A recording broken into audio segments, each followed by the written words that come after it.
మానవ జీవితమే ఒక మహాభారతం, అది మంచి చెడుల రెంటి నడుమ నిత్య ఘర్షణం.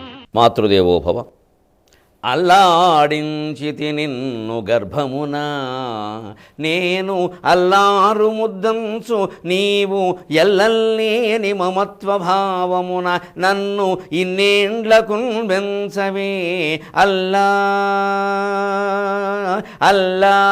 జీససురామ రూపములు నీ ఆత్మస్వరూపములో తల్లి, నీ దయ తెలుగు పద్యములకు తాత్పర్యమయ్యొప్పెడిన్ తల్లి, నీ దయ తెలుగు పద్యములకు తాత్పర్యమయ్యొప్పెడిన్. తాము అన్యాయం చేసినప్పుడు గుర్తురాని ధర్మం తమకు అన్యాయం జరిగేసరికి గుర్తొస్తూ ఉంటుంది అనే విషయాన్ని మనకు అవగాహన కావిస్తూ ఉన్న మహాభారత కథాశ్రవణం కోసం ఎదురు చూస్తూ ఉన్న భక్తి టీవీ ప్రేక్షక మహాశయులందరికీ కవి బ్రహ్మ ఉభయ కవి మిత్రుడు తిక్కన సోమయాజి రచించిన ఆంధ్ర మహాభారతం కర్ణపర్వానికి సాగుతున్న సామాజిక వ్యాఖ్యలో 1286వ భాగానికి స్వాగతం పలుకుతున్నాం. మానవ జీవితమే ఒక మహాభారతం, అది మంచి చెడుల రెంటి నడుమ నిత్య ఘర్షణం. ఒక్క విషయాన్ని ప్రేక్షకులని మన్నించమని కోరుతున్నాను. దుశ్శాసన వధ అయిన తరువాత భీముడి దగ్గరికి చేరడానికే కౌరవ సైనికులందరూ భయపడుతున్న సందర్భంలో ఒక 10 మంది కురుకుమారులు, దుర్యోధనుని సోదరులు అతన్ని ఎదిరించే ప్రయత్నం చేస్తే భీముడు వారిని ఏకధాటిగా ఒకే దెబ్బతో వధించాడు అని ఉంది. అయితే ఈ విషయంలో ఆంధ్ర మహాభారతంలో అర్జునుడు అని ఉంది, వ్యాస మహాభారతంలో భీముడు అని ఉంది. ఈ తేడాని గమనించవలసిందిగా కోరుతున్నాను. ఎందుకంటే ఆంధ్ర మహాభారతంలో మీకు ఈ 10 మంది వధ కంటే ముందు మామూలుగా కర్ణుణ్ణి గెలవడం కోసం అర్జునుడు వస్తే తొడరి భవత్తనూజులు 10 సముద్భట సింహనాదులై వడిదను జుట్టుముట్టటయు అని ఒక పద్యంలో మనం చెప్పుకున్నాం. అక్కడ వచ్చిన వాళ్ళని ఖచ్చితంగా అర్జునుడే 10 మందిని చెప్పాడు. అది మూల భారతంలోనూ ఆంధ్ర భారతంలోనూ ఒకే విధంగా ఉంది. కానీ దుశ్శాసన వధ అనంతరం భీముడి మీద ఒక్కుమ్మడిగా దాడి జరిగే అవకాశం ఉందని భావించి నకుల సహదేవులు అర్జునుడు భీముడికి రక్షణగా వచ్చారు. అతనేమీ కోరలేదు. అసలు ఆ ఊపులో ఎంతమందినైనా వేసేసేవాడు. ఆయన నేరుగా దుర్యోధనుడి మీదకి వెళ్ళాడు.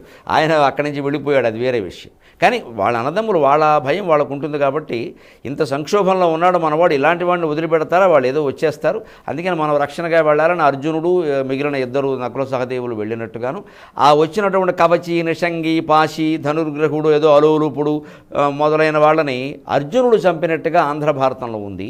కానీ భీముడే చంపినట్టుగా మూల భారతంలో ఉంది. ఈ తేడాన్ని మనం గమనిస్తే ఒక్కోసారి పాఠాంతరాలు అసలు వ్యాస భారతం విషయంలో కూడా దాక్షిణాత్య ప్రతి, ఔత్తరాఖ ప్రతి, ఉత్తర దేశంలో కొన్ని పుస్తకాలు, ఈ దక్షిణ దేశంలో దొరికిన పుస్తకాలు, వీటిలో కొన్ని మార్పులు. ఎందుకంటే ఎప్పుడూ కథని దయచేసి వ్యాసుడిని పురాణాలని పొరపాటుగా అర్థం చేసుకోవద్దు, ఇలా తేడాలు ఉన్నాయని చెప్పి. ఈ తేడాలు ఎందుకు వస్తాయంటే తాటాక పుస్తకాలు రాశారు పూర్వం.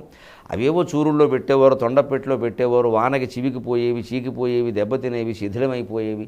అటువంటి పరిస్థితుల్లో ఆ ఒక్క ముక్క అలా పోవడం ఇష్టం లేక కాస్త తెలిసిన పండితుడు ఎవరో ఏదో జోడిస్తాడు.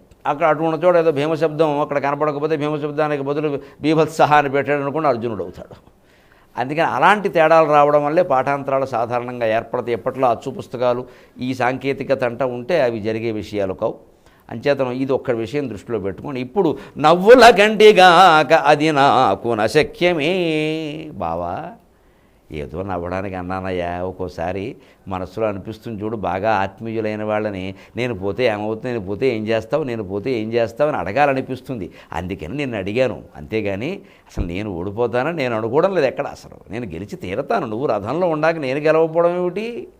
అంచేతను నందకుమార యుద్ధమున నారథమందు వసించుమయ్య మధ్యందిన భానుమండల విధంబున నీదగు కల్మి చేసి నా స్యందనమొప్పుగాక రిపు సంతతి తేజముదప్పుగాక నేను నీవెందును ఆయుధం ఉదరిగే గమి గొప్పుదుగాక కేశవా అని నిన్ను ప్రార్థించి రథంలో కూర్చోబెట్టుకున్నవాడయ్యా. నీ ఉనికి చాలు ఈ ప్రపంచాన్ని మొత్తం జయించడానికి. కర్ణుడెంతయ్యా?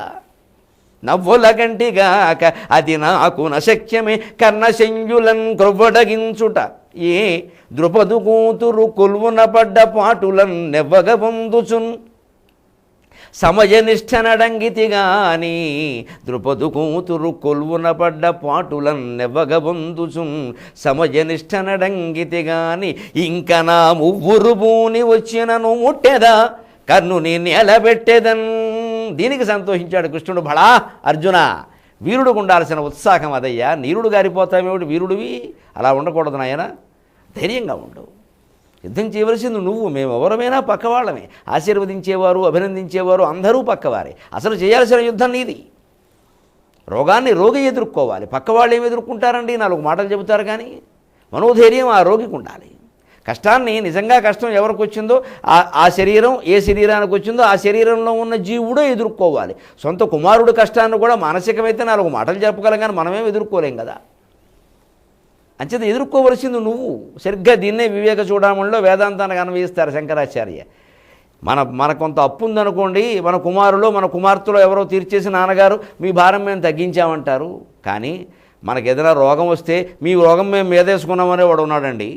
అలాగే మనకి చంద్రుడిని చూడాలనిపించింది, పక్కవాడు చూస్తే మనకు ఆనందం కలగదు కదా, మనమే స్వయంగా చూడాలి కదా.